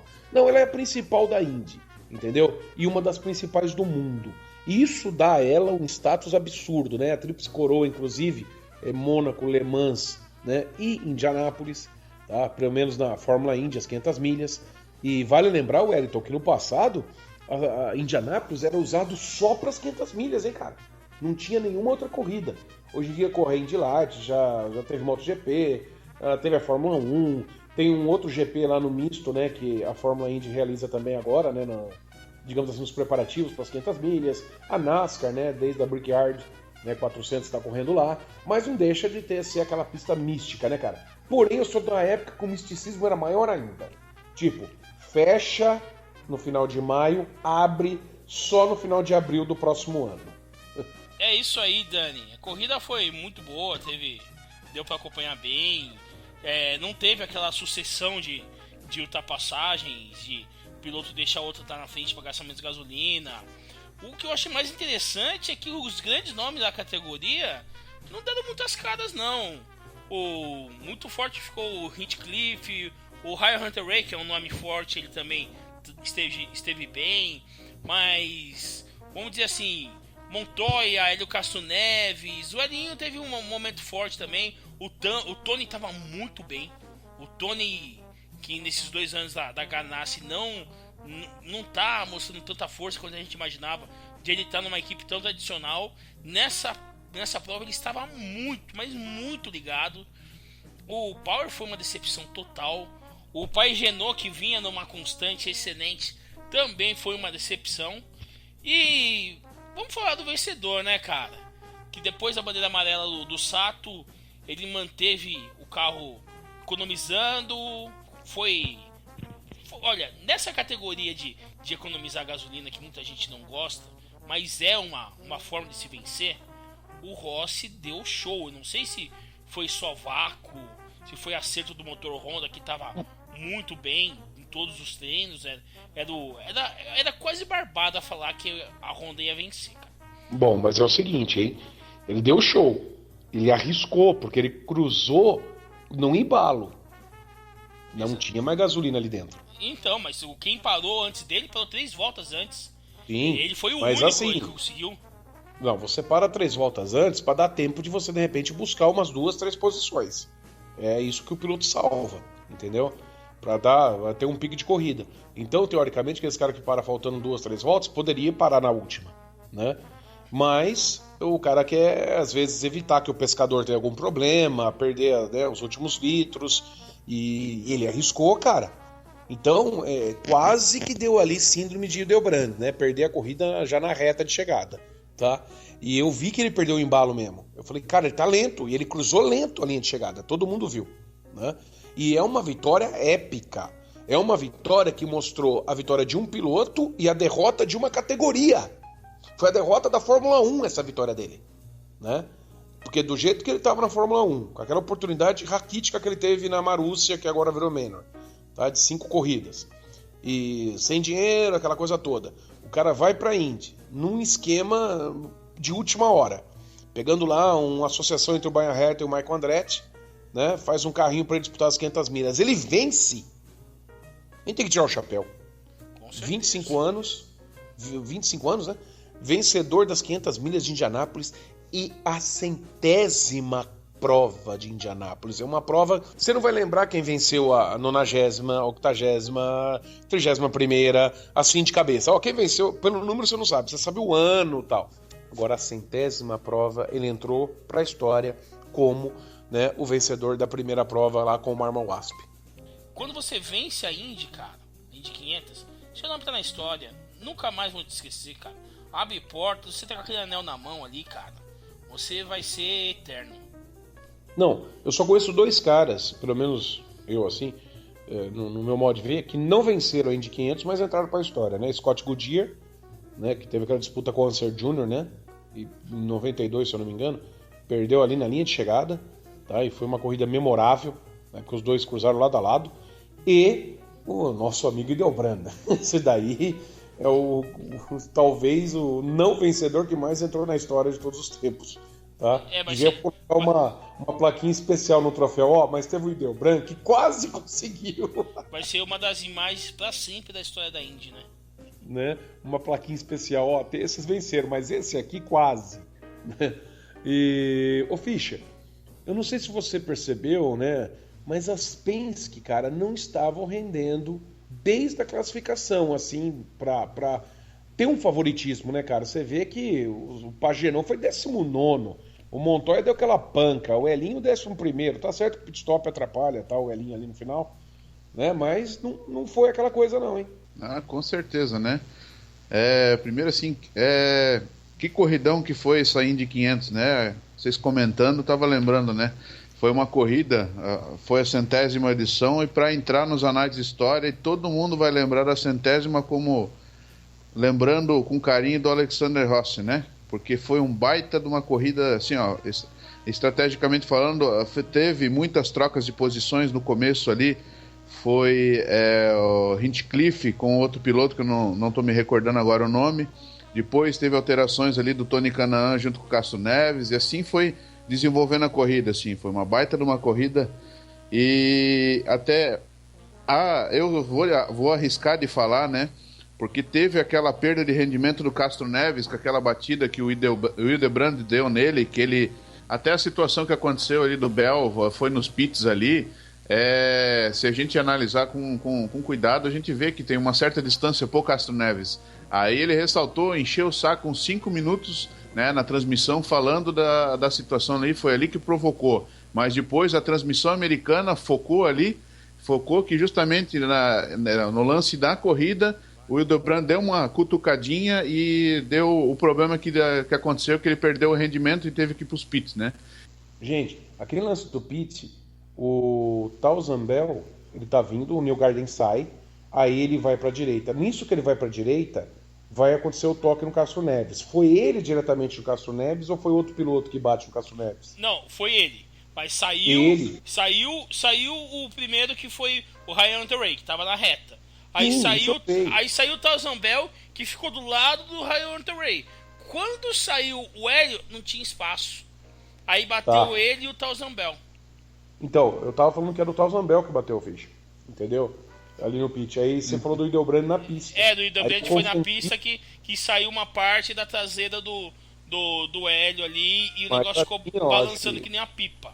Já devia ter comprometido o equilíbrio, porque na pista, para fazer aquilo, os carros teriam ido pro muro. Entendeu? E ali em Indianápolis, um sabão aquilo ali. Qualquer toque você vai. Foi uma sequência de erros de fatos, né? Não, é isso aí. Até não tinha me atentado na questão dos pits ali, mas o lance dentro da pista ali foi isso que aconteceu mesmo. Então, mas como eu estava ressaltando, foi uma baita numa corrida aí e valeu a pena assistir toda a corrida aí, em louco, né? Não só alguns momentos aí, essa 100ª aí, vamos lembrar com carinho por um bom tempo aí. Foi uma baita numa corridaça aí. E teve toque também com o Hildebrand, né? Teve. Isso acabou ajudando a arrancar de vez ali aquela traseira, né, do carro da Indy. Nossa, como é feia aquela traseira, cara. Eu não consigo acostumar com aquilo. Vocês acostumaram? O Fischer, depois o Wellington? Olha, é estranho, né? A gente é acostumado com um tipo de carenagem dos carros, com um tipo de pacote aerodinâmico. A Indy é muito de mudar isso, né? Agora, nos últimos tempos, né? É estranho, como falou. Essa perda, que nem essa perda do rendimento do Elinho, né? Deu uma batida na roda, a carenagem soltou e ficou aquela asa, aquele pedaço de coisa batendo no carro, né? O ar batendo ali. Poderia até acontecer um acidente se ele estendesse a volta ali na pista, né? Até ele, acho que se não me engano, ficou 2 voltas depois que soltou a peça, ele foi para os pits, né? Que se estendesse, capaz daquilo ali voar e acontecer algum problema, né? Justamente, aí eu gostaria que o Wellington completasse. Ô Wellington, esse lance de ficar colocando essas partes aí no carro, a gente teve o lance do acidente que acabou vitimando, infelizmente, né, o Justin Wilson no passado. Não é mais peça para voar do carro não, Wellington? Ah, verdade, mas é coisa do automobilismo mesmo, tem que evitar os toques. E se a gente lembrar que na primeira corrida, quando tinha esses pacotes, a prova que foi em São Petersburgo, os carros Nossa. quase despedaçavam. Eles são até resistentes nessas épocas, né? E nesses tempos. Mas Carro de corrida, principalmente para oval, tem que ter poucas partes que são fáceis de quebrar. Eu acho que os carros dos anos 90 eram muito melhores para isso, sabe? Tinha lá um aerofólio mínimo, aquela coisa toda, carenagem, acabou. Mas os índios, eles parecem meio tanque mesmo, eles têm uma resistência boa, mas ainda mais depois que aconteceu com o Justin Wilson, creio que eles devem ter dado uma reforçada, uma revisada. O Wellington, mas a parte tá lá, o Wellington tava soltando na corrida, é isso que a gente disse. Mas segurou pelo menos, né? Ainda bem que segurou. Dessa vez. Dessa vez. Lá em Indianápolis, você tem que botar logo só um aerofólio atrás, aquela lâmina e acabou, mais nada. Porque a parte de traseira, se você conseguir lembrar, parece que o pneu traseiro ele é totalmente fechado na carenagem, né? Na parte da frente e na parte de trás. O carro dá uma sensação de ombro, assim, de ser meio musculoso na parte das rodas ali, principalmente na traseira. Ele parece que tem um tração, um ombrão. É diferente, né? Diferente. Tá bom. Bom, mas é isso aí então. Vou dar a classificação aqui da corrida, né? Sander Rossi venceu, o Carlos Munhoz foi o segundo, Neil Garden em terceiro, Tony Kanaan quarto, Charlie Kimball quinto e o Delbran em sexto. Tá? O Hinchcliffe chegou em sétimo, Scott Dixon oitavo, o Sebastian Bourdais foi o nono e o Paulo décimo. Elinho Castro Neves foi apenas o 11º colocado. Tá? E você vê que a coisa foi tão feia para Penske que o Simão Pagenaud chegou atrás da Pipa Man. Jesus!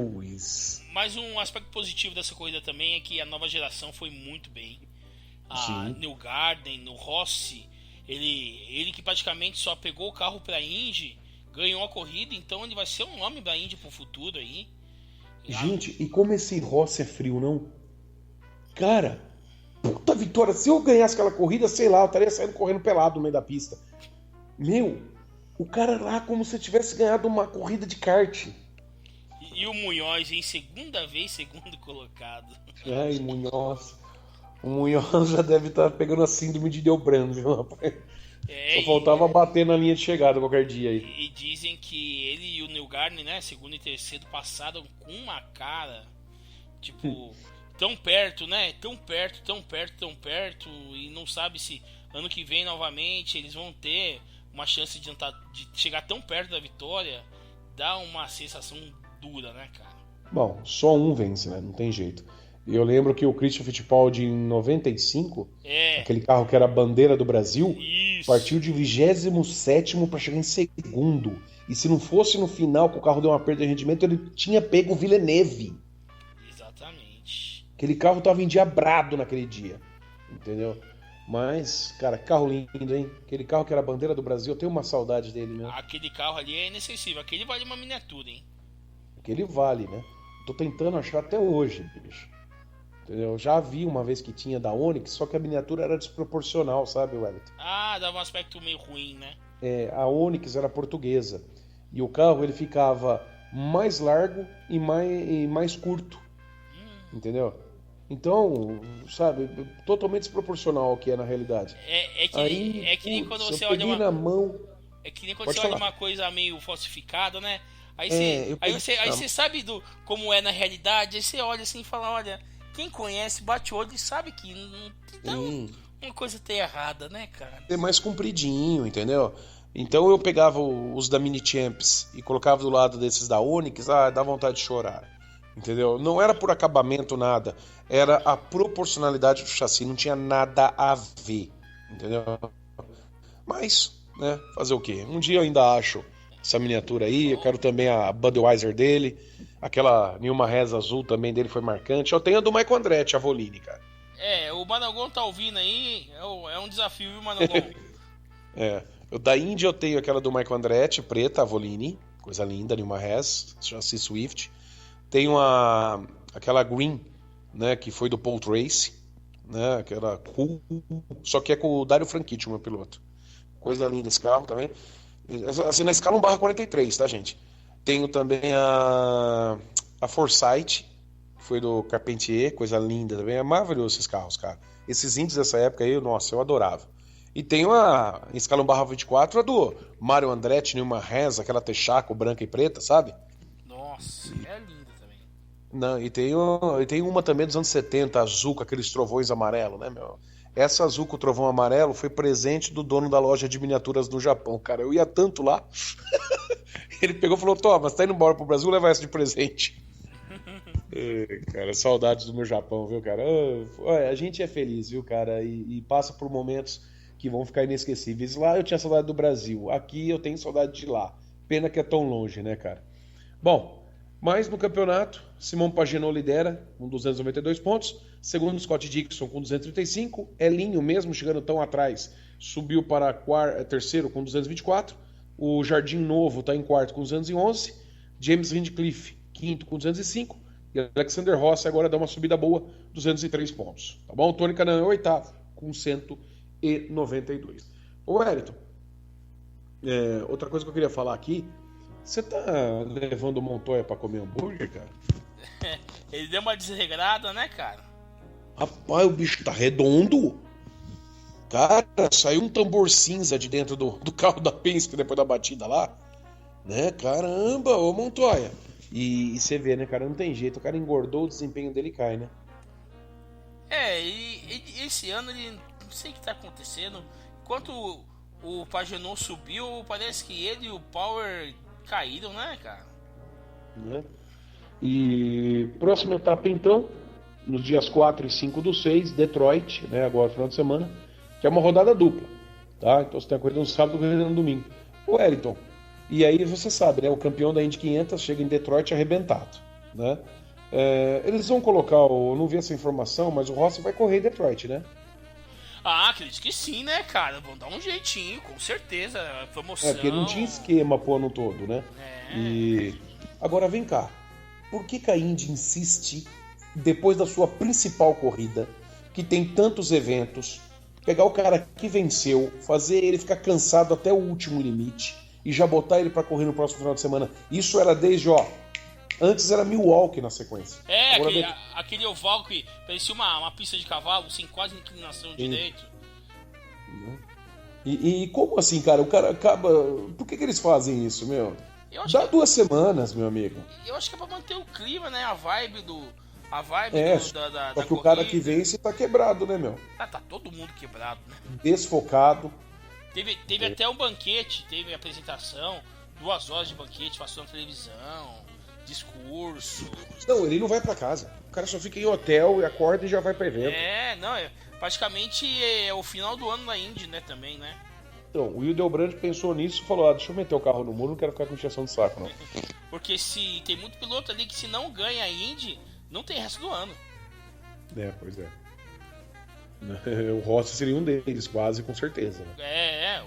O Rossi, curiosidade, ele ainda é piloto reserva da Marussia, da Manor.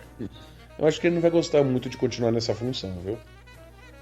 Eu acho que ele já deve ter mandado a cartinha pra eles e falar: olha, não se preocupe em ligar pra mim.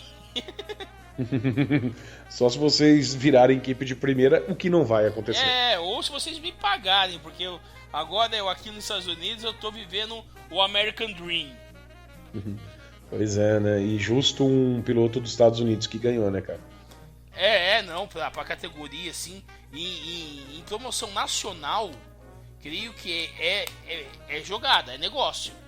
Pra quem é fã, pra quem já acompanha a categoria, não muda tanta coisa, que já conhece o Rossi, já sabe que é Fórmula 1. Agora, pra venda da categoria, eu acho que é excelente, cara. Mas a maioria do público do autódromo lá, né, disse que tava perguntando quem é Rossi. Quem é Rossi? É da moto? Não, é um americano. Entendeu?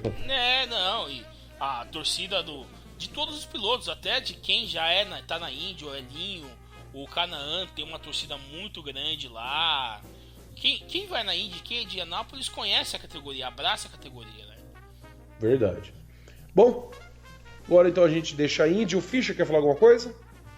Só fazer um adendo, a gente devia ficar triste pelo Alexander Rossi primeiro, né? Porque ele só faturou 2.548.743, né? Pouquinho, né? Para nós aqui daria 9.300.000. Pouquinho, né? Eu tô chateado por ele. Não, foda que teve desconto da equipe, de mecânico. Teve vários descontos do prêmio total dele. É que o pessoal falou, 40% equipe, 40% ele, 20% mecânico, mais mordida do leão pra todo mundo. Exato. Né? Mas ainda assim, olha, ele tá bem melhor que eu, viu? Bom, deixando então a Indy, né? Já falamos aí tudo das 500 milhas de Anápolis. Lembrando que, apesar de ter alguns locais que estavam reservados ali, que você via que poucos, né? Pontos ali que não tinha torcedor, a pista lotou, vendeu todos os ingressos disponibilizados. Eu não sei o número exato, mas acredito que não chegou aos 500 mil dos anos 80, anos 90 que dava lá, né? Mas deve ter chegado a uns 400 pelo menos, viu? Porque olha, tinha gente lá, hein? Caramba, que corrida, que pista. A gente ainda vai lá, né, Wellington? Ah, se Deus quiser. Ah, leva o Fischer na bagagem também. Se o dólar Fernando Marangon é doido pra ir pra lá, viu? Se o dólar tiver dar uma aliviada aí... Nossa senhora, eu vou trazer uma mala só de miniatura. Eu vou levar você, que é um container, aí você traz pra mim. Você leva eu, deixa eu de bagagem lá e traz de volta o peso. Vai trazer 1.000 miniaturas. Bom, vamos seguir agora então pra NASCAR, né? E tivemos a narração, né, de Edgar Melo Filho. Você que não ouviu ou tá ouvindo pela primeira vez nosso programa, Baixo 94, 3 horas, mais de 3 horas, 3 horas e 20 quase, de entrevista com o mestre Edgar Melo Filho, que comentou as provas na sexta-feira e no sábado, né, para o Fox Sports, da Xfinity e da Sprint Cup. Mas o Denny Hamlin, né, venceu uma corrida com um final emocionante em Charlotte, né, o Wellington Leal pela Xfinity. Olha, foi uma corrida sensacional. O que a gente vai reclamar do domingo, a corrida da Xfinity foi a melhor corrida do ano. O Logano estava brigando muito com o Kyle Larson, andando de lado a lado, descontando. É uma disputa bonita. E quando tava os dois brigando e o Larson na frente deu uma bandeira amarela. O Denny Hamlin, que estava numa recuperação muito impressionante, trocou 4 pneus, saiu de 8º para primeiro. O Larson se bananou e relou no muro de novo, que nem no All-Star. E faturou a vitória. O Hamilton, que tá meio por baixo na Sprint Cup, serviu até para dar uma levantada de moral nele, porque ele tá com um dos melhores carros da equipe dele, mas foi uma belíssima corrida. O Wellington, mas o Kyle Larson, ele não me convence, viu, cara? Parece que ele vai fazer alguma coisa e ele foi uma cagada. Eu acho que ele quer andar mais com o carro, cara. A Chip Ganassi não é um carro, não é um equipamento top de linha, entendeu? É um equipamento top 20, vamos dizer assim. E pro cara conseguir vencer, conseguir um top 5 com esse carro, tem que ser muito bom piloto. Se uma equipe grande olhar e levar ele vai ser futuro campeão muito fácil. Isso aí é quase consenso na categoria. Tá certo, então. Denny Hamlin venceu, segundo Austin Dillon, terceiro Joey Logano, quarto Cole Custer, quinto Justin Allgaier, sexto Kyle Larson. Ô Fischer, você chegou a assistir Xfinity? Assistir? E aí, que você então achou? Pode comentar aí, cara. Não, dentro dos comentários, até entra bem dentro do que o Elton acabou de comentar, né? Porque o Larson tá virando um cavalo paraguaio, né? Porque consegue fazer uma baita de uma prova, principalmente na Xfinity, né? Chega no final ali, acontece alguma situação, ou fura pneu, ou bate no muro. Eu até tava lembrando, não sei se foi esse ano ou ano passado, uns pegas dele com o Kyle Busch, também na Xfinity. Teve uma corrida que foi bem bacana, mas não lembro qual foi o circuito.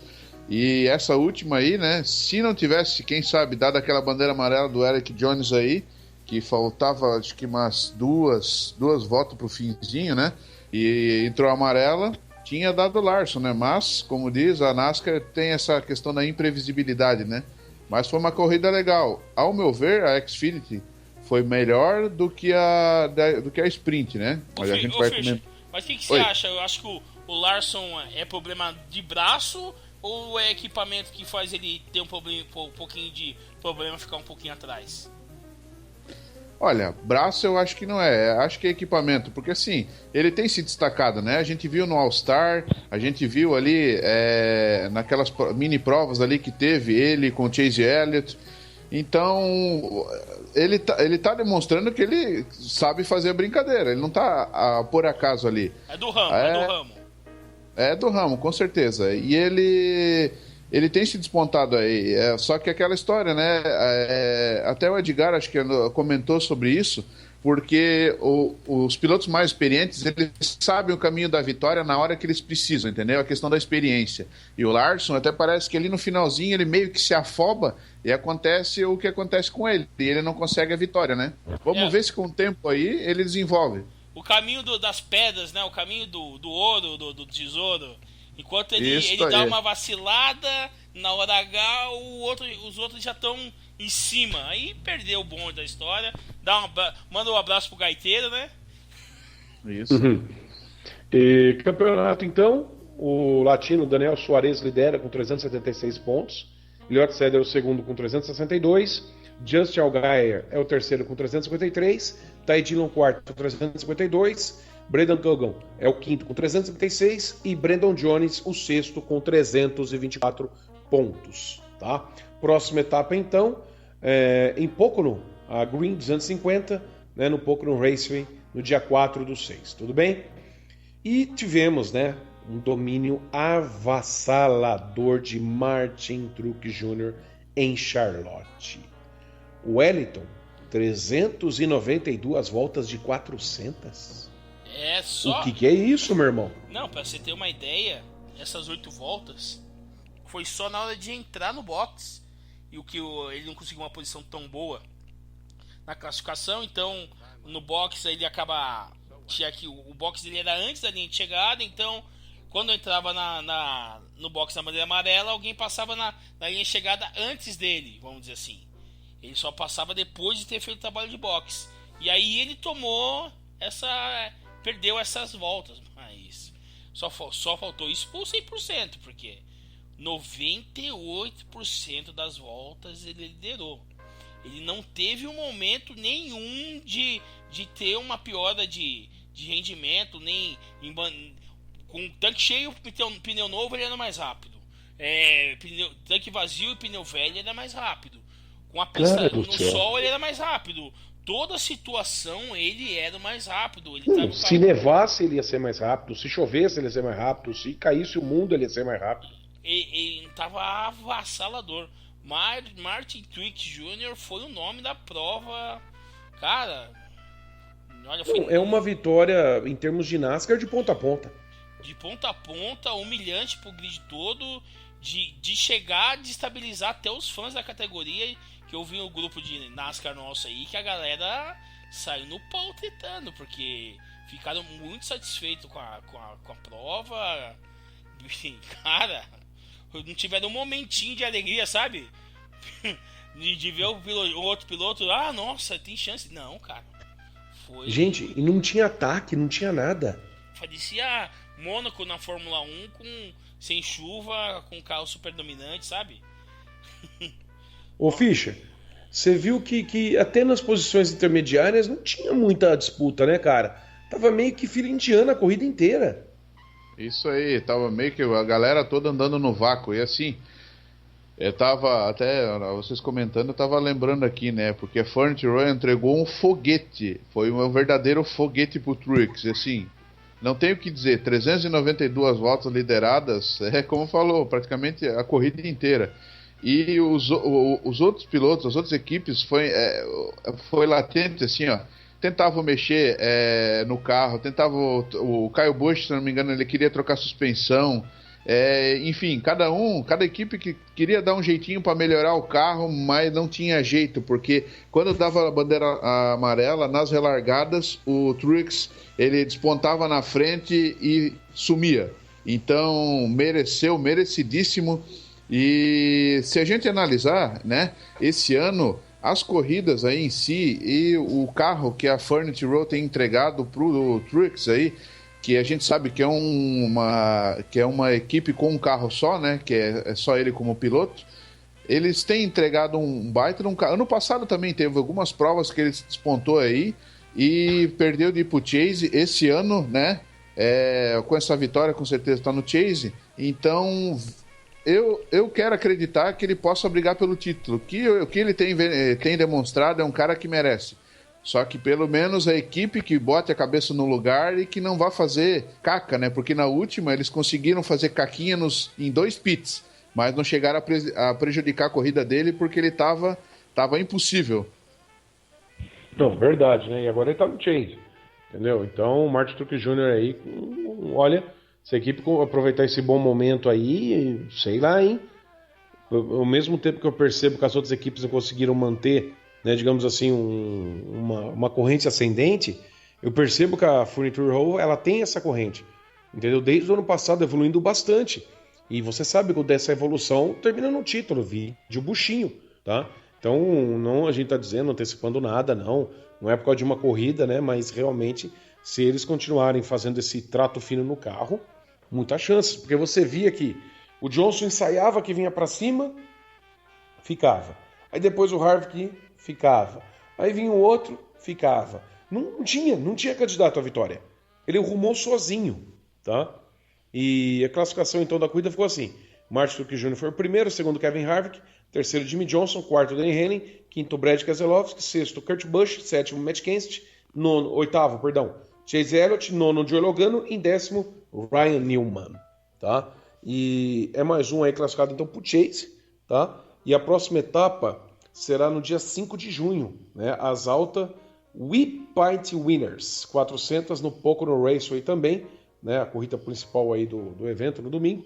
E o Wellington, falando em Pint, cara, eu vi a pintura do carro do Logano, eu coloquei até no grupo aí do Fórmula Full. Meu, aquele estilo de pintura que a Shell colocou no Brian Herta, na Indy, né, entre os anos 90 e ano 2000, e também na NASCAR, cara. Que carro mais lindo, aquele branco com as listras amarela e preta, cara. Olha, é um show à parte, né, as cores dos carros. Os esquemas, né? E esse final de semana também foi especial pelo Memorial Day, né, dos mortos na guerra, então tinha cada carro lá que tava muito bonito. O buchinho com carro branco também tava bonito. E como eles são patriotas, né, meu? É a força deles, né, de país, né, de união, é outra coisa. É outra coisa. E o buchinho com carro também com as cores da bandeira, né, cara? Branco com os M&M's vermelho e azul, meu. Ficou maravilhoso, cara. Olha, a NASCAR me mata de vontade, viu? Ai, meu Deus. Ai, como eu queria ter nascido em Daytona ou Charlotte. Tava bom demais, Indianápolis. Dani, Oi. só para aproveitar, antes de a gente falar sobre outro assunto, né? Eu queria só fazer uma pergunta para vocês dois, assim. É mais um debatezinho rápido, como eu disse. Porque a gente lembra do ano passado, o campeonato do Kyle Busch, ele despontou aí, não tem nem o que comentar, que ele despontou e mereceu ganhar. Esse ano, vocês estão com o mesmo sentimento que eu? Vocês estão achando que ele está meio apagado? O Edgar lá, que me perdoe, não tenho nada contra ele. Mas vocês acham isso? Eu acho que não, cara. Ele já venceu aí 3, né? Esse ano ou 2, o Wellington? Qual piloto? Desculpa, eu perdi. O Kyle Busch. Buchinho, acho que ele ganhou 2. Teve boas performances. É que depois que o cara classifica pro Chase também, não precisa ficar se matando, né? Claro que eles dá uma sempre estão querendo vencer. Depois daquela sequência de vitórias. Não, depois daquela sequência de vitórias boa dele no Xfinity na sprint, meio que o cara deu uma. Mas também tem que entender que os outros também estão mexendo em regulagem, estão arrumando o carro, né, gente? Não dá pra vencer todas. Verdade. Tá? Então é isso. Então a gente fecha a NASCAR aqui, né? E vamos esperar então o próximo final de semana, que também vai ser uma prova excelente. Mas tivemos uma prova de endurance, né, muito complicada, não é pelo WEC, tá? É pelo europeu, mas a Mercedes venceu às 24 horas de Nürburgring numa corrida pra lá de complicada. A gente não cobre o europeu de Endurance, tá, gente? A gente só vai falar por causa dos fatos que ocorreram e por ser na tradicional Nürburgring. Wellington, conta aí pra gente, então. Na realidade eu acho que essa 24 horas de Nürburgring não tem ligação com nenhum campeonato, viu, Dani? É só Nürburgring mesmo. Não vale nem pro europeu? Não, nada. Tanto que esses GT3, que não são nem GT2, são GT3, eles são os melhores GT3 do mundo inteiro e depois cada um corre no seu campeonato, entendeu? Eu achava que era do europeu, cara. Não. Tem os que correm em Dubai, tem os que correm nos Estados Unidos. Tem vários campeonatos de GT3, né? Mas que todos vão correndo. Tem muito... Cara, o Farfus que corre na DTM correu. Por exemplo, o Fernando Rios, seu amigo, grande amigo seu, também correu de GT3 lá. É uma preparação, é uma festa... Pra quem gosta de automobilismo, eu acredito que conheça Nürburgring. Se você conhece de automobilismo e não conhece Nürburgring, corre, pesquisa, vê vídeo que é a meca, é o lugar, é uma pista que é uma fantasia. Eu acho que você estava falando de Indy, desculpa te falar, eu acho que eu tenho mais vontade de ir para Nürburgring do que ir para Indianápolis. Porque tem até a possibilidade de você pegar um carro de rua e você dar uma volta no circuito. Não hora de ir, enquanto tiver sol você pode entrar. Não, é gosto, né, gente? É que você vai pra conhecer o circuito. Eu tô falando pra assistir um evento como as 500 milhas, né? Não, é claro, 500 milhas ou as 24 horas de Nürburgring, eu acho que eu ia nas 24 horas de Nürburgring. Porque tem umas imagens na noite inteira que tem churrasqueira, tem cerveja, é uma festa, cara. Agora, você falou que a Mercedes venceu? Desculpa te falar, cara. A Mercedes fez 1, 2, 3 e 4 com esse carro novo, a AMG GT, que é um carro novo. E foi uma disputa sensacional, porque o Mario Engel, 2 voltas do final, ele teve que fazer um splash and go, porque não é muito fácil você parar em Nürburgring. Se você perde uma volta, se você não para fazer um splash and go, é difícil você segurar, manter o consumo, porque a volta tem 8 minutos e 20. E ele completou o tanque, foi com o carro cheio, motor cheio. E quem estava na frente, que deixou aqui o Rongendrio, Christian Rongendrio, ele passou na última volta o Mario Engel e venceu a corrida. Fora que no começo teve uma chuva de granizo no meio da pista, em que não batia nem nos pits. E tem imagem na internet aí, parecia um pesadelo de tão forte foi o granizo. A corrida parou 3 horas, aí só voltou quase no anoitecer. Olha, é uma festa, cara. A Nürburgring é excelente, mas o Farfus quebrou logo no começo, era 3, 4 horas de corrida, estava em segundo colocado muito bem. Deu uma dó, cara. Tava na reta de 2 km de Nürburgring. Uma reta de 2 km. Parecia um carro de mata-mosquito. Tanta fumaça que saiu da BMW M6 dele. E foi uma bela corrida. Eu recomendo você ir no YouTube e ver que a corrida tá 24 horas lá, todinha, que foi transmitida ao vivo na internet, em HD. É isso aí então, Wellington Leal. Obrigado aí pela sua explanação sobre a corrida. E é isso. A gente vai encerrando o nosso programa. Né? Semana que vem a gente está de volta. Tá? Com mais provas da NASCAR. Parece que vai ter MotoGP também no final de semana. Né? Em Barcelona. Né? Já estou vendo muitas fotos aí no Instagram, os pilotos chegando por lá. Né? Então, com certeza, vai ter muita farpa para voar entre eu e o Wellington Leal. Né? Os Rossettes versus Lorenzettes. Seu banho de água quente.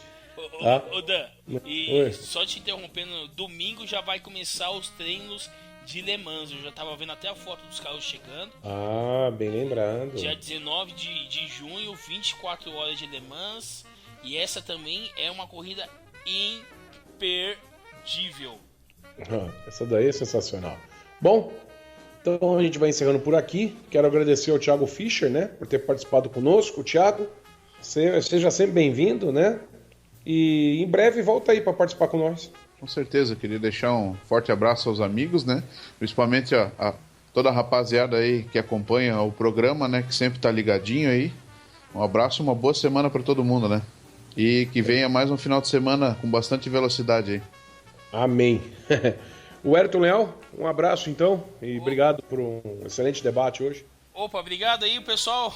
Se tiver acostumado entre eu e o Dani, a gente debate acaloradamente, mas a gente é amigo, viu? Não se assustem. E semana que vem estamos aí, como sempre. Que eles não veem o que a gente debate com um programa microfone fechado. Não, mas isso aí fortalece a nossa amizade. Não fortalece nada, cara. Eu tô com o saco cheio de você meter o pé na tua bunda, não para de encher meu saco. Meteu o pé na bunda da tua... Se liga, ó. Um abraço, fique com Deus e tchau!